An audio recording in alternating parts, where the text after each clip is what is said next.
हामी विश्वासीले बोल्ने कुरामा धेरै ध्यान पुर्याउनुपर्छ। बाइबलले भन्छ जीवन र मृत्युको शक्ति जिब्रोमा हुन्छ। अनि कसैले असल दिनहरू देख्ने इच्छा गर्छ भने उसले राम्रो बोलोस्, आशिष बोलोस्, समृद्धि बोलोस्, सुख शान्ति बोलोस्।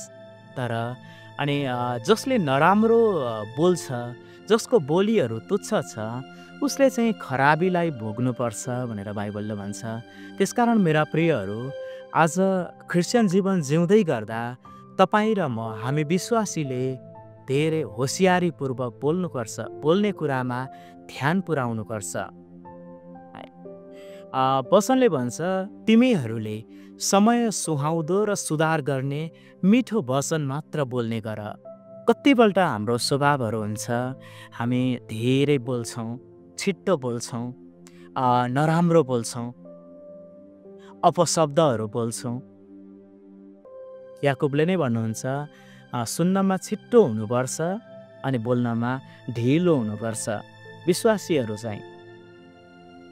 अनि त्यसका फाइदाहरू छन् है। जो मान्छे छिट्टो बोल्छ, धेरै बोल्छ, उसले धेरै पाप गर्छ भनेर वचनले भन्छ। अनि यी वचनहरूलाई हामीले ध्यान पुर्याउनुपर्छ प्रियहरू। हामीले 100वटा शब्द बोल्दै गर्दा 2टा मात्रै नराम्रो बोलियो भने पनि त्यसको सट्टामा 50वटा बोल्दा एउटा नराम्रो र 25वटा बोल्दा 0वटा नराम्रो। भनेको थोरै बोल्नेले अनि आफूलाई सम्हाल्न सक्छ, ध्यान पुर्याउन सक्छ। त्यसकारणले सोची विचारी गरिकन बिस्तारो बोलौँ, थोरै बोलौँ। आज हामीले असल बोलौँ, राम्रो बोलौँ, कसैको जीवन सुधार गर्ने बोलीहरू बोलौँ, वचनहरू बोलौँ। तर नराम्रो तुच्छ नबोलौँ। यदि हाम्रो बोलीले गर्दा कसैको मनहरू दुख्यो भने त्यसको दोष हामीले भोग्नुपर्छ। तपाईँले बोल्दै गर्दा कोही अर्को भाइको मनहरू नटुटोस्।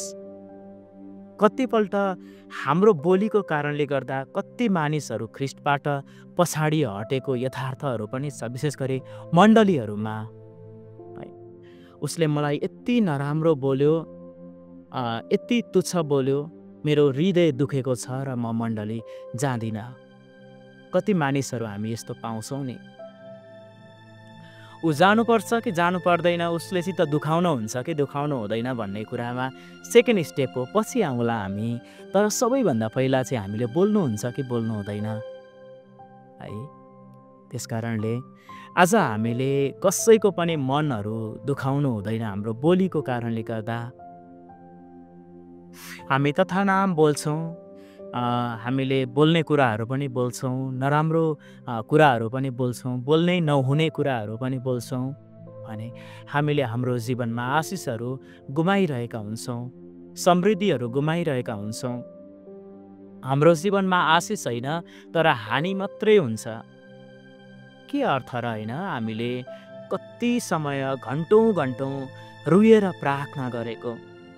यदि 1 घन्टा कसैले परमेश्वरसँग प्रार्थना गर्छ, चर्को स्वरले प्रार्थना गर्छ, रुएर आँसु खसालेर प्रार्थना गर्छ, तर प्रार्थना सकिने बित्तिकै फेरि उसले चाहिँ तुच्छ बोल्छ भने हेर्नुहोस्,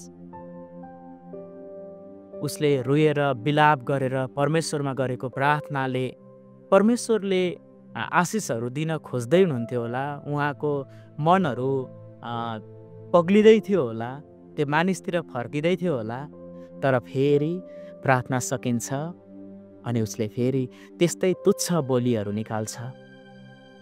हेर्नुहोस् त, यसले चाहिँ हाम्रो जीवन समस्याबाट हामीले निकाल्न सफल हुँदैनौँ, सक्दैनौँ। यदि कसैले जीवनमा असल भएको हेर्न चाहन्छ भने उसले नराम्रो बोलीहरू निकाल्नु हुँदैन। र कसैले राम्रो बोल्न सक्दैन भने उसले आफ्नो मुखलाई चुप्प राख्नुपर्छ, बन्द गर्नुपर्छ, नबोल्नुहोस्, बोल्नु हुँदैन। बाइबलले भन्छ धेरै बोल्नेले धेरै पाप गर्छ भने नबोल्नुहोस्। केही समय चुप्प लाग्नुहोस्। यदि तपाईँलाई लाग्छ कि मैले बोल्दै गर्दा गल्ती हो। धेरैजनाको यस्तो पनि सुनेको छु मैले कि हाड बिनाको जिब्रो लरभरेर कहिलेकाहीँ यस्तो निक्लिन्छ। कतिजनाले यस्तो पनि भनेको सुनेको छु, मेरो त जातैले पाएको, पहिलादेखि नै यस्तै बोल्दै हुर्क्यो। होइन, हुँदैन। पहिला हामी कति धेरै पाप गर्थ्यौँ, अझै पाप गर्ने हुँदैन, परिवर्तन हुनुपर्छ। अनि त्यो मानिस चाहिँ पहिल्यै परिवर्तन नहुने मानिस हो, जो असल ज्ञान पाएर पनि ऊ खराबी नै गरिरहन्छ भने। परमेश्वरको वचनले भन्नुहुन्छ तिमीहरूले नराम्रो बोल्नु हुँदैन, राम्रो भलाइ बोल्नुपर्छ, श्रापहरू बोल्नु हुँदैन। तर फेरि उसले नराम्रै बोलिरहन्छ भने त उसले आफैलाई धोकामा राखेको छ। जसले भलाइ जानेर पनि भलाइ गर्दैन भने उसले आफैलाई धोका दिइरहेको छ।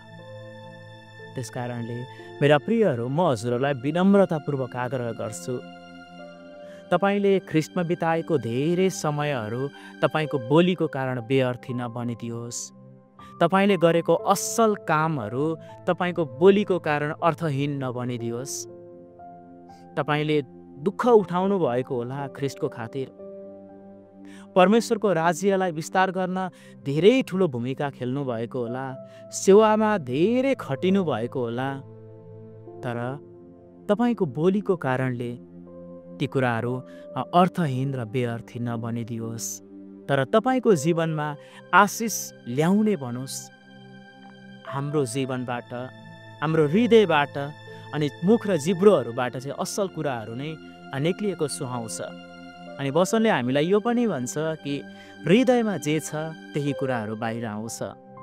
हृदयमा हामीले खराब कुराहरूलाई रोपिराखेका छौँ भने मुखबाट त्यही कुराहरू आउँछ। तर हृदयमा हामीले असल शब्दहरूलाई रोपेका छौँ भने मुखबाट पनि सधैँ असल र भलाइ शब्दहरू निक्लन्छन्। यसकारणले मेरा प्रियहरू, आज हामी चाहिँ सधैँ असल र भलाइ मात्र बोलौँ। यदि हामी हाम्रो जीवनमा समृद्धि चाहन्छौँ भने, आशिष चाहन्छौँ भने कुवाक्य नबोलौँ, तर असल र भलाइ बोलौँ, आशिष बोलौँ। परमेश्वरको स्वर्गीय वचनहरू बोलौँ। स्वर्गले जे दिएको छ तपाईँ र मलाई त्यही कुराहरू बोलौँ। र यदि तपाईँ कथम कदाचित कुनै समय असल भलाइ बोल्न सक्नु हुँदैन भने नराम्रो नबोल्नुहोस्, तर चुप्पो लागेर बस्नुहोस्। अनि कतिपल्ट हाम्रो जीवनमा यस्तो अवस्थाहरू आउँछ कि हामी धेरै पीडामा हुन्छौँ, समस्यामा हुन्छौँ, अप्ठ्यारोमा हुन्छौँ। अनि यस्तो परिस्थितिमा चाहिँ अक्सर मानिसहरूले आफूलाई नियन्त्रणमा राख्न नसक्ने हुन्छ र उसको जीवनबाट नराम्रो शब्दहरू बोलिन्छ, नराम्रो कार्यहरू देख्न पनि सकिन्छ। रिस, क्रोधहरू आउँछ अनि त्यो बेलामा मान्छेले धेरै नराम्रा कुराहरू बोलिरहेको पनि हुन्छ। अनि यस्तो परिस्थितिमा पनि हामीले हाम्रो जीवनलाई अनि होसियारीपूर्वक अघि बढाउन आवश्यक छ। समस्यामा, रिसमा, क्रोधमा, पीडामा छटपटाइरहेको अवस्थामा हामी चुप लागेर बस्नुपर्छ। अक्सर मानिसहरू यहाँ पनि चुकिरहन्छन्। अयुबको जीवनलाई नै हामीले हेरौँ, जब उनलाई धेरै समस्याहरू आयो, उनको श्रीमतीले पनि धिक्कार्नुहोस् तपाईँका परमेश्वरलाई र मर्नुहोस् भन्नेसम्मको कुवाक्यहरू निकालेको छ नि। तर अयुबले के भन्नुहुन्छ भनेलाई, उनी धर्मीजन थिए, सोझा थिए र उनले भने कि मेरा परमेश्वरलाई मैले कहिले पनि धिक्कार्दिनँ। मेरो सुखका पनि परमेश्वर हो, दुःखका पनि परमेश्वर हो। त्यसकारणले म सधैँ सबै परिस्थितिमा उहाँलाई धन्यवाद दिन्छु भनेर भने। आज हामी यो पीडा, समस्या, दुःखको बेला शैतानले हामीलाई आक्रमण गर्न खोज्छ। शैतानले हाम्रो हृदयमा, दिमागमा नराम्रा कुराहरू हालिदिन्छ र नराम्रो बोली पठाउँछौँ। तर समस्यामा हुँदै गर्दा पनि हामीलाई नियन्त्रण गर्न आवश्यक छ। कतिपल्ट मानिसले परमेश्वरलाई पनि धिक्कार्छ, नराम्रो बोल्छ। उसँग कोही मानिसहरू आइरहेको छ भने पनि उसलाई गाली गलोच गर्ने, यो कुराहरू गर्नु हुँदैन। हामी चुप्पो लागेर बस्नुपर्छ। प्रियहरू, तपाईँ समस्यामा हुनुहुन्छ, चुप्पो लाग्नुहोस्। पीडामा हुनुहुन्छ, चुप्पो लाग्नुहोस्। तपाईँलाई मानिसहरूले तथा नाम भनिरहेका छन्, चुप्पो लाग्नुहोस्। के फरक पर्छ र? मानिसहरूले तपाईँलाई जेसुकै भनुन् केही पनि फरक पर्दैन, तर तपाईँ चुप्प लाग्नुहोस्। फलानुले मलाई यस्तो भन्यो भनेर फेरि तपाईँ बोल्न थाल्नुभयो भने नराम्रो बोली पठाउनु हुनेछ, जुन चाहिँ पाप हो, अधर्म हो। हाम्रो जीवनमा आशिष र भलाइ होइन, तर खराबी ल्याउने कुराहरू हो। त्यसकारणले मानिसले जेसुकै भनोस्, जस्तोसुकै व्यवहार गरोस्, जवाफ नफर्काउनुहोस्, तर चुप्प लागेर बस्नुहोस्। परमेश्वरको हातमा सबै कुराहरूलाई छाडिदिनुहोस्। त्यसो भयो भनेलाई चाहिँ कमसेकम हामी पापबाट बच्न सक्छौँ, परमेश्वरसँग घनिष्ठ सम्बन्ध बनाइराख्न सक्छौँ। त्यसकारणले मेरा प्रियहरू, आज हामी विश्वासीहरू चाहिँ बोल्ने कुरामा धेरै होसियारी अपनाऊ। यो आवश्यक छ, नितान्त छ। र म तपाईँहरूलाई यो समयमा यिनै कुराहरूमा प्रोत्साहन गर्न चाहन्छु कि हामी सधैँ असल, भलाइ, राम्रो मात्र बोल्ने गरौँ। परमेश्वरले हजुरहरू सबैजनालाई धेरै आशिष दिनुभएको होस्। जय मसीह।